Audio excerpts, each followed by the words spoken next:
Alex, Bitcoin has reached almost 13,000 today. It's the first time since December 2017. Do you expect it will run breaking the 20,000 high maximum point soon, or we will see Bitcoin falling back soon again? Well, I can't be sure one way or the other, but I think there are a lot of reasons why this rally that we're experiencing right now has a lot of legs and why it could go a lot higher.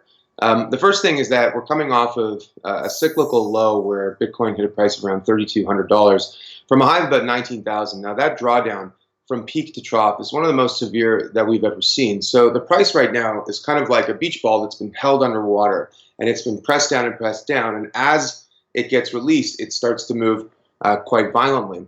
So I think just based on that cyclicality, there's a lot more room to run. But there's some very specific reasons why I think the price could continue to go higher. The first is that we're now less than a year away from the next halving. So that's when the mining reward gets cut in half for miners, which means that there will be a smaller or lower supply growth, which means that there, potentially could be greater demand based on what's available in the supply.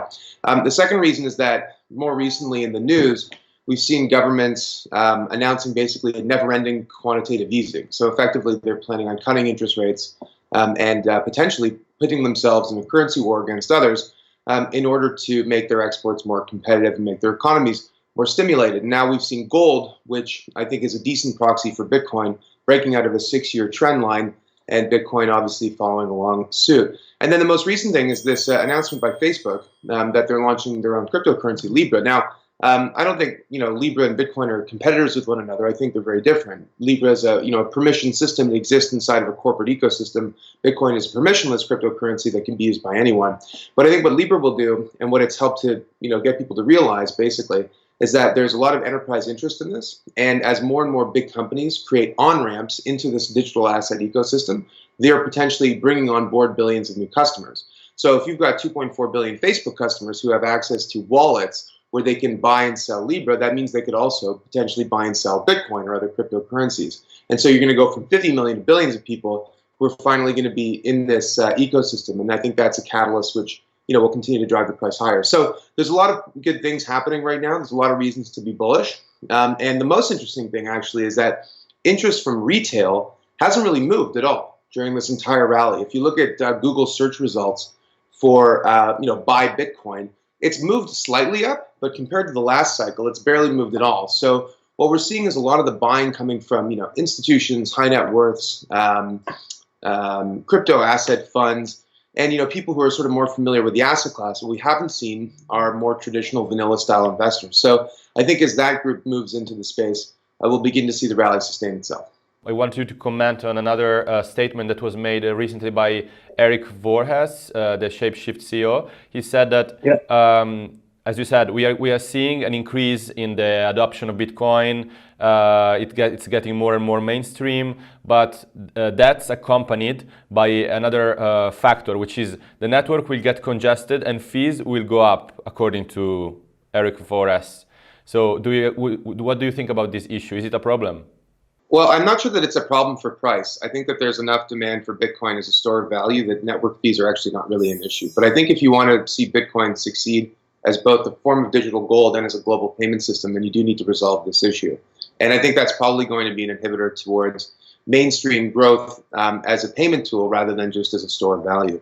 But there are obviously, potential solutions to that. The Lightning Network, which is scaled significantly during this bear market. And that's what's very interesting, obviously, is when you see tons of growth and development and building happening during periods when people aren't paying attention to the price, so that when the market turns, there actually is greater capacity. And I think Bitcoin, still has the deepest technical teams working on it today, and they're solving a lot of these problems. But I do agree that it's an issue, and if it's not solved, it will mean that Bitcoin won't reach its full potential, though I still think there's enough potential for the price to go higher. We registered a clear dominance of Bitcoin. Over 60% of the market is dominated by Bitcoin. Why do you think other altcoins are struggling compared to Bitcoin? Well, I think Bitcoin is sucking the oxygen out of the room, for one. So there isn't really a lot of demand yet for a lot of these so-called altcoins. And generally speaking, in the early stages of a rally, people tend to buy the leader and not the laggard. So you buy the largest, most liquid most mature asset within each category. And you can see that, with Bitcoin versus altcoins, and you can see it right now with gold versus silver, right? Silver's not doing that much, but gold is. But typically what happens over time, especially in the crypto market, is that as Bitcoin prices increase, people have a wealth effect where all of a sudden their holdings are worth a lot more.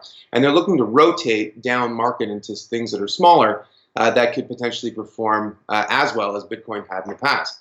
Now, I'm not sure that that's going to happen for every single altcoin. So if you're, a bag holder and you're sitting on, some random altcoin, I'm not suggesting it's going to go higher.